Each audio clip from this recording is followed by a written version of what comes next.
hello again, who I've seen and who I haven't seen yet today.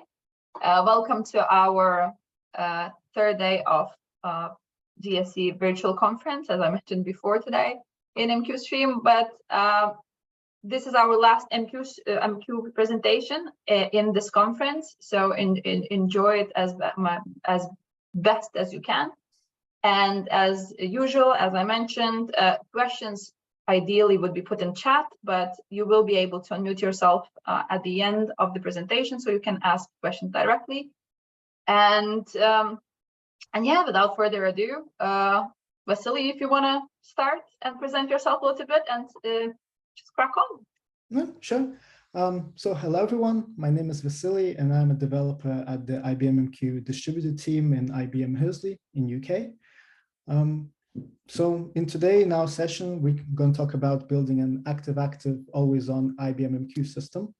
And I guess without further ado, let's begin.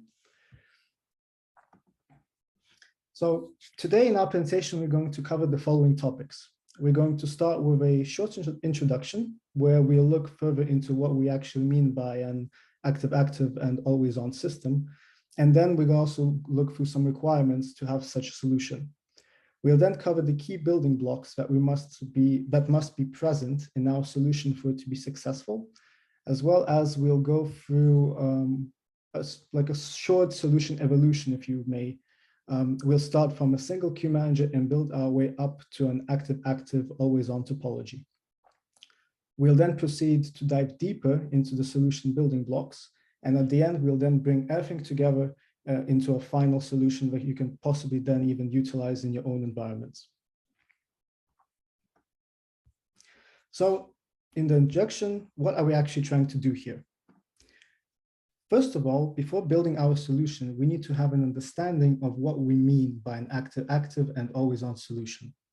By active, we mean that there will be multiple IBM MQ queue managers deployed that will all be independently processing messages at the same time. This is in contrast to an active-passive scenario, for example, where one queue manager is active and others serve as backups and are passively waiting to spring to action when needed. By always on, we mean that we want our messages to be always available and be processed, regardless of any single queue manager failure. This will essentially provide us with an always-on experience where messages and data will readily be available when needed. So IBM MQ has a lot of features that can help us build an architecture that adheres to the above requirements. We'll discuss some of these features later on, and they will allow us to build a solution that is reliable and highly available, with good features like automatic failover and load balancing, helping us to ensure a fault-tolerant experience. So let's take a look at the key building blocks for our solution.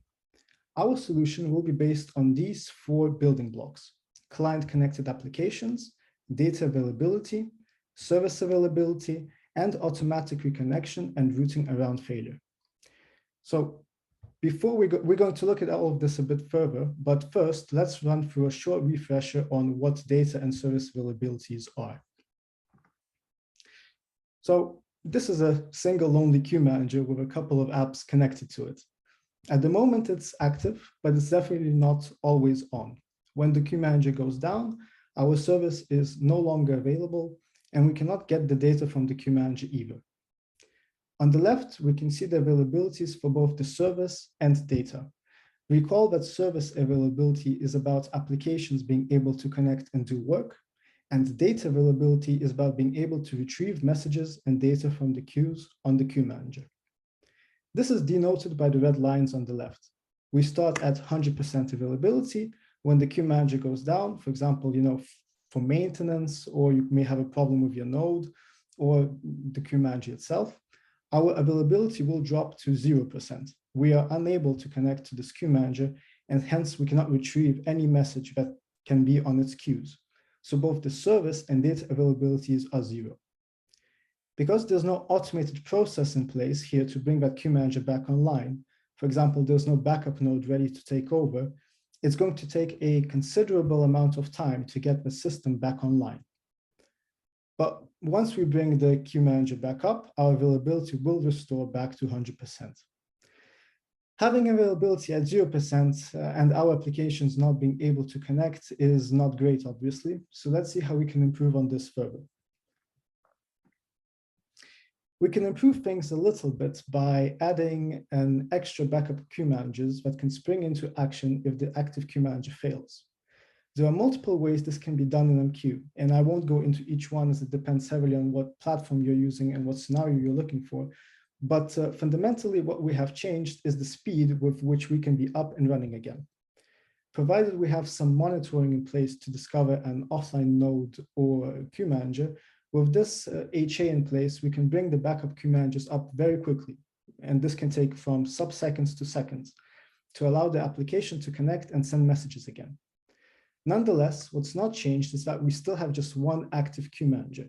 Whilst we are failing over, we still have 0% availability for both the service and data availabilities. So essentially, we still face the same problem as with the first scenario. We have 0% availability when we are waiting for the backup queue managers to spring into action. And we can definitely do better. So how about adding multiple HA queue managers? In this deployment, if you take a look at the details, there's 3 distinct queue managers: queue manager 1, queue manager 2, and queue manager 3. Now, the key thing here is even though they may be distinct queue managers, because they're effectively providing the same service, the same set of queues, the same ability for application to connect into, we can distribute our application workload across those 3 different queue managers, and therefore we can also distribute the risk. So if we look at the availability, we can see that any one failure does not wipe out the entire system. In the example above, we've got a certain level of affinity as our applications connect directly to a particular queue manager. So messages that we put on queue manager 1 will only exist on queue manager 1, and they won't exist on queue manager 2 or queue manager 3. So if a particular queue manager would fail, we'll only take down the availability to 2/3 because the other 2 queue managers carry on running unaffected. So to repeat, our apps could directly connect to an HA queue manager. If a particular queue manager goes down, our connection to that queue manager will be broken, but there are other queue managers that are still active and to which applications have connections. So we lose some availability. For a moment, we might not be able to connect to a particular queue manager that we want and retrieve the data stored on it, but we've got other queue managers that have working application connections and can process messages. So it's not ideal, but it's much better than 0% availability as in scenarios before. But we can improve things even further. We can eliminate any hits to service availability by removing any affinity to a particular single queue manager and making the applications connect to a group instead. Like this, we can stop worrying about which specific queue manager the app is connected to. They might all be connected to queue manager 1, or they may all be connected to queue manager 2. It doesn't matter. When we want to get a message, we don't really mind from what instance of the queue we're consuming from. This allows us to increase our availability to 100% because when one of the queue managers goes down, our connections remain connected as there's no affinity toward the specific single queue manager. The message availability does take a hit though, since remember, as the messages that are stored in queue manager 1 are not present on queue manager 2 or queue manager 3. When queue manager 1 goes offline, the messages stay on it. But the IBM MQ system that we are aiming to build in this presentation, and which we will demonstrate at the end of this presentation, should and will help with improving things further. So hopefully this small overview of the topologies is a good starting point to start looking further into each key building block. It is already clear that our client connect applications should avoid connecting to a single queue manager and should rather prefer connecting to a group. We'll need some functionality for automatic reconnection and rebalancing, which MQ provides in its HA solutions. We'll also need to think about data availability and service availability, striving to maximize both. So now let's deep dive into one of the key building blocks, service availability. As mentioned, moving from a single queue manager to multiple queue managers does have its advantages, like reducing single points of failure and helping us somewhat scale. but it's not a final solution as it still isolates applications and has a single point of failure. For example, here, instead of one queue manager, we now have 3 with 2 applications connecting to it. If one of these queue managers fails, service availability will take a hit because the apps do not have an understanding of where to reconnect.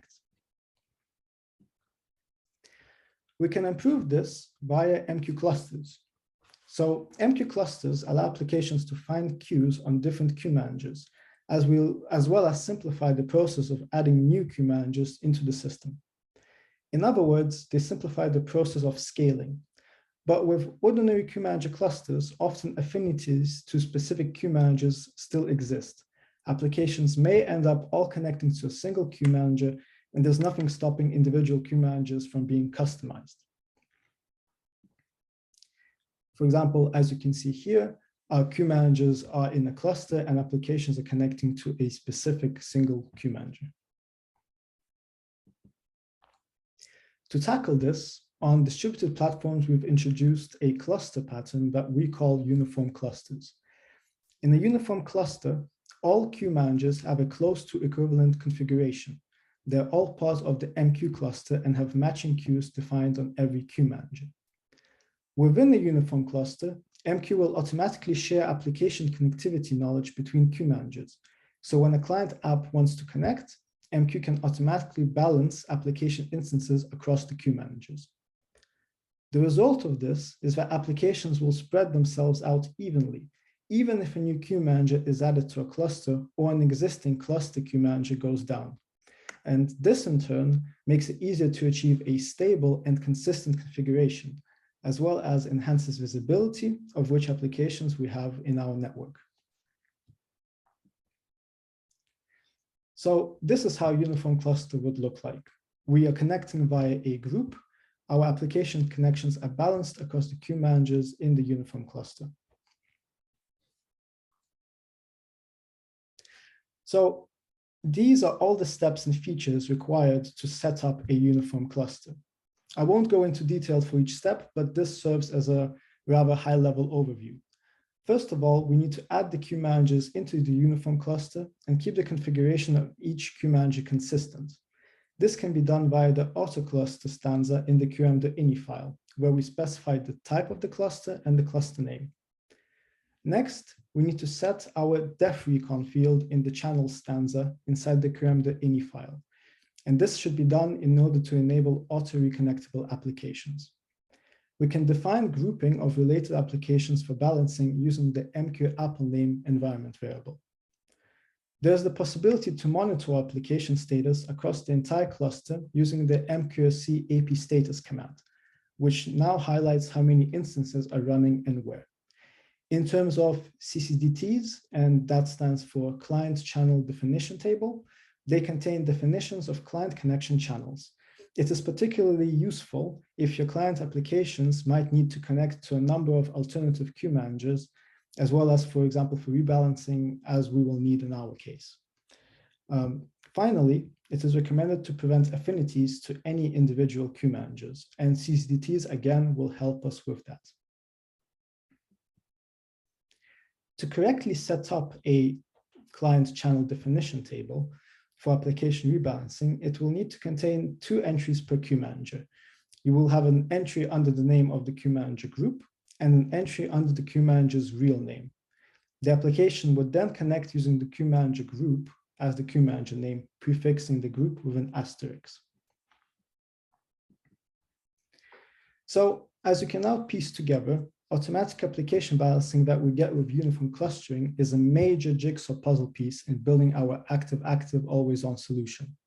This allows us to get our service availability to a very high level. And let's look deeper into how the automatic application balancing mechanism actually works. The application instances can connect to any member of the group. To remove any single points of failure, we can define the queue manager group inside the CCDT file, just as I mentioned before, and that will route our application connections to queue managers within the group. Information on connectivity is shared between the queue managers in the uniform cluster, and so every member of the cluster will be able to detect an imbalance and request other queue managers to donate the application connections. The queue managers containing the connections will then force the clients to auto-reconnect to the appropriate queue manager. If the application itself was set up with auto-reconnect enabled, it will then automatically move its connection to the appropriate queue manager. So here we can see, for example, 5 instances being connected to the middle queue manager and 1 to the queue manager on the right. And obviously there's an imbalance. So the application instances would then be rebalanced across the queue managers in the uniform cluster. Notice now that there's 2 connections per queue manager. What's very nice about automatic application rebalancing is that it allows for very easy scaling of the number of queue managers in the uniform cluster. So if a queue manager goes offline, or we have removed it from the cluster, for example, for maintenance, the application instances will rebalance to the remaining queue managers. From the image, notice that we have a total of 6 application connections being balanced, with 3 being on each of the 2 active queue managers, and the one in the middle is currently offline. If the queue manager in the middle then becomes online again, app instances will get a nudge to balance back. And as you can see here, this is the result. We will again have 2 connections per queue manager. A similar scenario happens when we want to add a new queue manager to the cluster rather than remove one. We can easily horizontally scale our deployments. When we add a new queue manager to the uniform cluster, the existing connections will balance out, just like this. So just another point worth mentioning is that the application balancing is based on the application name alone. Different groups of application instances with different application names are balanced independently. So the application name can either be set programmatically or via an environment variable override, but by default, the application name is the name of the executable. In the diagram, you can see that different colors denote different application names. The green applications have the same name and have rebalanced across the queue managers with 2 applications per queue manager. The brown applications have a different name and have rebalanced as well with 1 connection per queue manager, and the same for the orange applications as well. So we see that uniform clusters are extremely useful, but can we use them for all applications? So this pattern of decoupled applications works for certain application styles, one that have little affinity or have been designed appropriately for active-active development. It works great in scenarios where applications can handle being moved from one queue manager to another without even realizing it, or applications that can run multiple instances. But uniform clusters would not be a good fit for applications that create persistent state across multiple messaging operations, or for apps that require a single instance to be running. Examples of not very suitable use cases include requesters waiting for specific replies, situations where message ordering is important, transactional applications, or managed environments, although we have made an effort in our development MQ team to address some of these areas. In MQ 924, we have added support for the request reply pattern to uniform clusters, as well as initial support for transactional applications. In MQ version 9.2.3, we have also addressed the use of uniform clusters with managed environments, for example, JEE. All of this has been included in the latest new 9.3 LTS release. So that's great. We've got service availability out of the way. Uniform clusters are great at providing us the capability to automatically reconnect to queue managers and load balance in order to ensure good service availability. So does that mean that we can forget about data availability then? And the short answer is no. To build a real active-active, always-on solution, we need that service availability and data availability work hand in hand. Remember that they address different parts of our requirements. So now on to data availability. The aim is to address the requirements that every message should be recoverable if a particular component fails. Before we begin looking at an appropriate data availability solution, let's just remind ourselves why we need this and what we are trying to achieve here. Uniform clusters that we've just talked about address the service availability side of things. They do not address the data availability side at all. The queue managers in a uniform cluster, although have similar configuration, are still distinct from each other. The messages that are stored on queue manager 1 do not exist on queue manager 2 or queue manager 3. Therefore, if we want to ensure that we can retrieve any message at will, regardless of a particular queue manager being down, we need to introduce a data availability solution into the equation.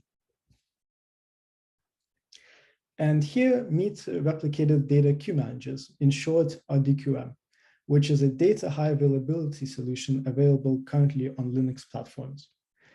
A typical RDQM configuration consists of 3 servers configured in a high availability group, each with an instance of the queue manager. One instance is the running queue manager, which synchronously replicates its data to other 2 instances. If the server running this queue manager fails, another instance of the queue manager starts and has current data to operate with.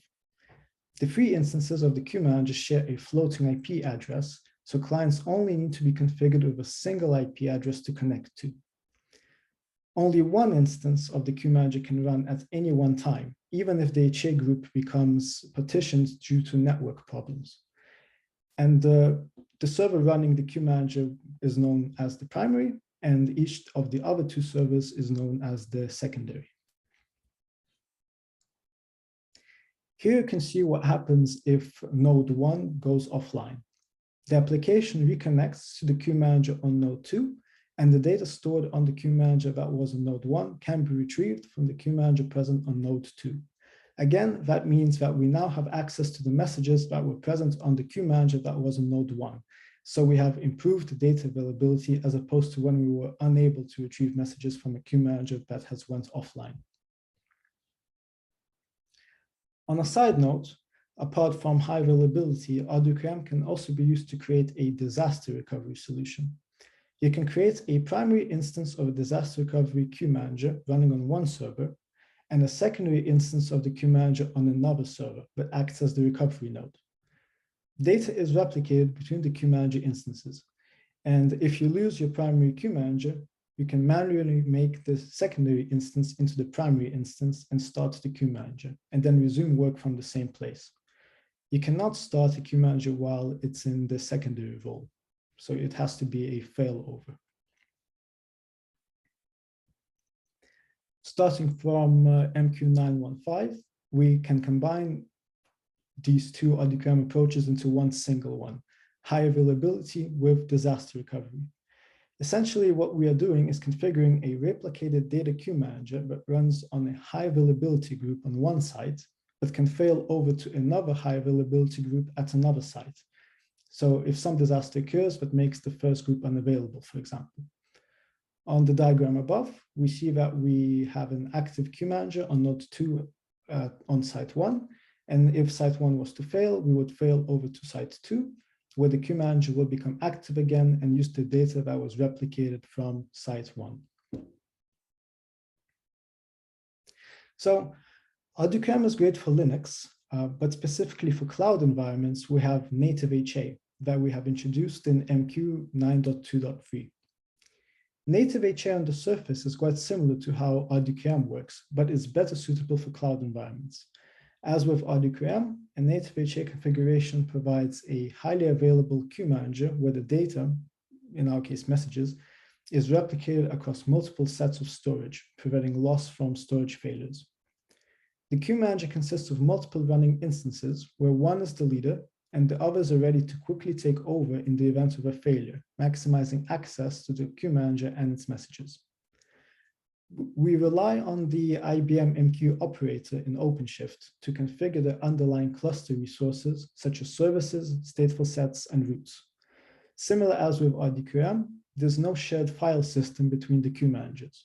We utilize the Raft consensus algorithm to manage integrity, consistency, and availability of MQ state, such as determining the active and passive queue managers, as well as carrying out elections to choose an active instance based on log currency.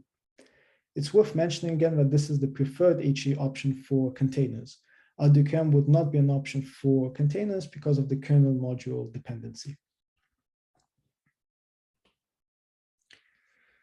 A native HA configuration consists of 3 nodes. For example, they can be 3 Kubernetes pods, each with an instance of the queue manager. One instance is the active queue manager processing messages and writing to its log. Whenever the log is written, the active queue manager sends the data to the other 2 instances known as replicas. Each replica writes to its own log, acknowledges the data, and then updates its own queue data from the replicated log. If the node running the active queue manager fails, one of the replica instances of the queue manager takes over the active role and has current data to operate with.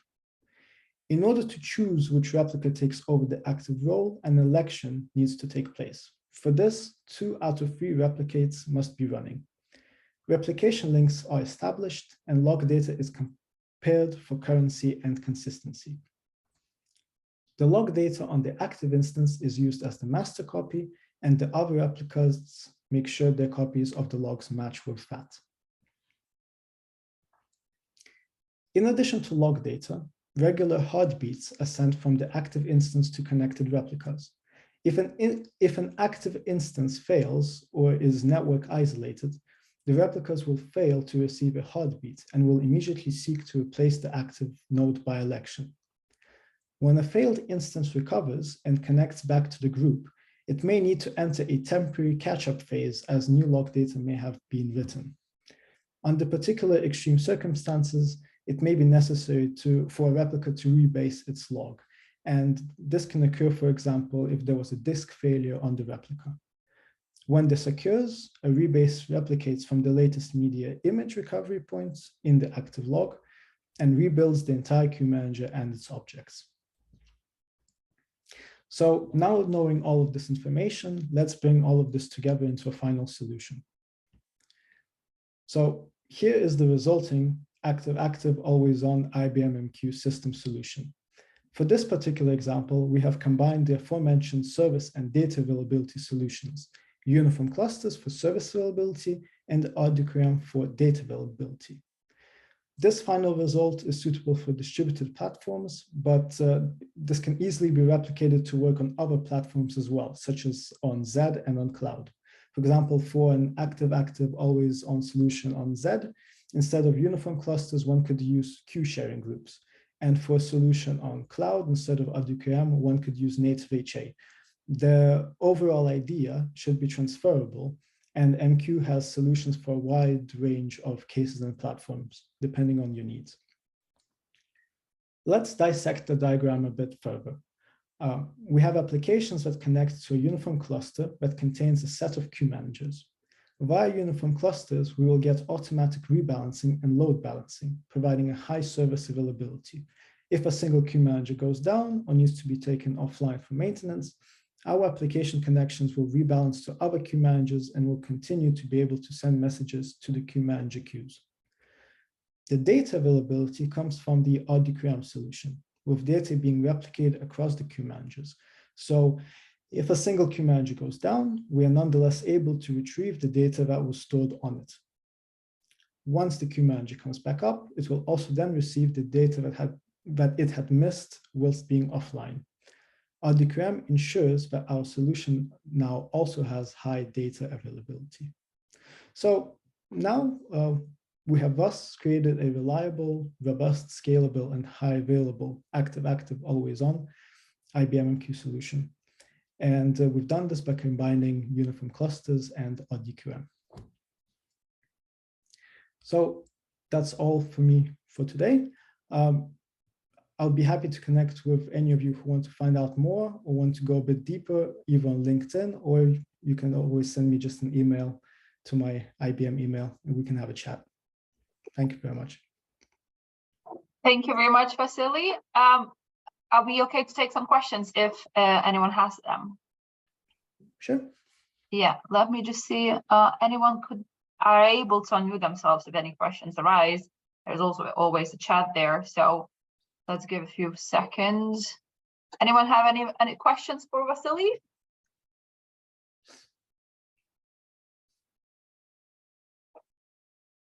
Doesn't seem so. So you did great, Vasily. Thank you very much, Dan. You had a well done and throughout and presented from David. So very well done, everyone. Thank you, everyone, for joining, and feel free to reach Vasily outside of this as well. And enjoy the rest of the conference day. Then, thank you very much, Vasily. Well done. Thank you very much. Thank you, guys. Yep. Cheers, all. Thank you. Bye bye.